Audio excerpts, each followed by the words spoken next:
എനിക്ക് മുഖ്യമന്ത്രിയോട് ഒന്നേ പറയാനുള്ളൂ, പുലിമടയെ കൊണ്ട് തല വെക്കരുത്. പി ഡി സതീശൻ അദ്ദേഹത്തെ മൂക്കും കൊണ്ട് ധൃതരാഷ്ട്രം എന്നെഴുതിച്ചു.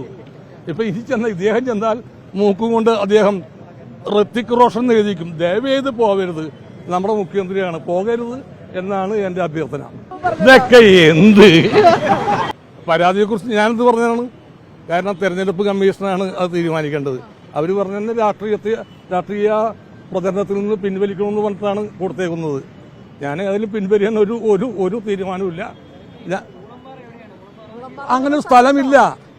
ഊളംപാറ എന്ന് പറയുന്ന ഒരു മാനസിക കേന്ദ്രമില്ല. പിന്നെ എന്തിനാണ് എന്തിനു അടിസ്ഥാനത്തിലാണ് കേസ് കൊടുക്കുന്നത്? പിന്നെ ഈ രണ്ട് വ്യക്തികളുള്ള ഞാൻ പറഞ്ഞ അവരുമില്ല. ഉണ്ടെങ്കിൽ മുഖ്യമന്ത്രി ആ രണ്ടുപേരുടെ അഡ്രസ്സ് ഒന്ന് പറഞ്ഞാൽ ഞാൻ മാപ്പ് പറഞ്ഞേക്കാം. രണ്ടുപേരുടെ അഡ്രസ്സ് പറയണം. ഒന്നൊരു വ്യവസായി, മറ്റൊന്നൊരു പയ്യൻ. ഈ പയ്യന്റെ അഡ്രസ്സ് ഒന്ന് ഞാൻ കാല് പിടിച്ച് മാപ്പ് പറഞ്ഞേക്കാൻ.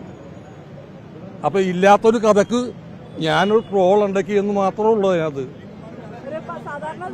എന്തോ അല്ലാതെ ഇപ്പോഴല്ല 6ാം വയസ്സിൽ തുടങ്ങിയാണ് ഞാൻ ഈ പരിപാടി. കോൺഗ്രസിന്റെ കൂടെ പിടിച്ചിട്ട് അന്ന് ഭയന്നിട്ടില്ല, പിന്നെ നിന്ന്.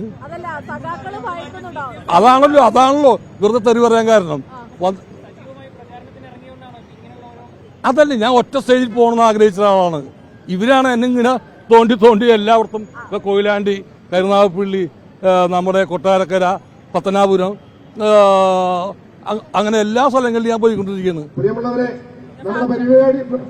എനിക്ക് മുഖ്യമന്ത്രിയോട് ഒന്നേ പറയാനുള്ളൂ, പുലിമടയെ കൊണ്ട് തല വെക്കരുത്. അത്ര പറയാനുള്ളൂ എനിക്ക്. അത് വാങ്ങിക്കോളെ. പക്ഷെ പണ്ടറിയാലോ ഈ സതീശൻ വെല്ലുവിളിച്ചത് ആരെ? തോമസ് ഐസക്കിനെ ലോട്ടറി സംഭവത്തിന്, സാന്റിയാഗോ മാർട്ടിന്റെ ലോട്ടറി വിവാദത്തിൽ. അന്ന് പി ഡി സതീശൻ അദ്ദേഹത്തെ മൂക്കും കൊണ്ട് ധൃതരാഷ്ട്രം എന്നെഴുതിച്ചു.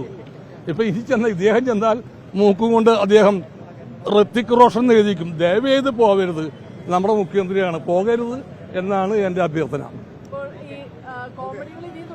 തുടരും.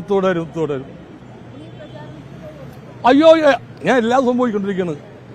ഒറ്റ സൈഡിൽ പോകാൻ വന്ന ഒരാളാണ് ഞാൻ. അതെങ്ങനെ തോണ്ടി എന്നെ എല്ലാവർക്കും എത്തിക്കുകയാണ്. പിന്നെ അല്ലാണ്ട് എന്താണ്, സ്ഥിരം പരിപാടിയാണ്. എനിക്കതൊന്നും പുത്തിരിയല്ല. ഒരുപാട് കൊല്ലങ്ങളായിട്ട് കേട്ടുകൊണ്ടിരിക്കുന്നത്. അതെ, അതൊന്നും ഞാൻ ഭയക്കുന്നില്ലെന്നേ ആക്രമണത്തെ. അല്ലെങ്കിൽ ഞാൻ വീണ്ടും വരുമോ? അപ്പൊ എന്നെ വീട്ടിൽ കയറ്റി തന്നു നോക്കിയാണ് പേടിപ്പിച്ച്. കണ്ണൂരല്ല, ഇത് കൊച്ചിയാണ്, എറണാകുളമാണ്. ഏത് ഡയലോഗ്? ഇതൊക്കെ എന്ത്? Okay, thank you.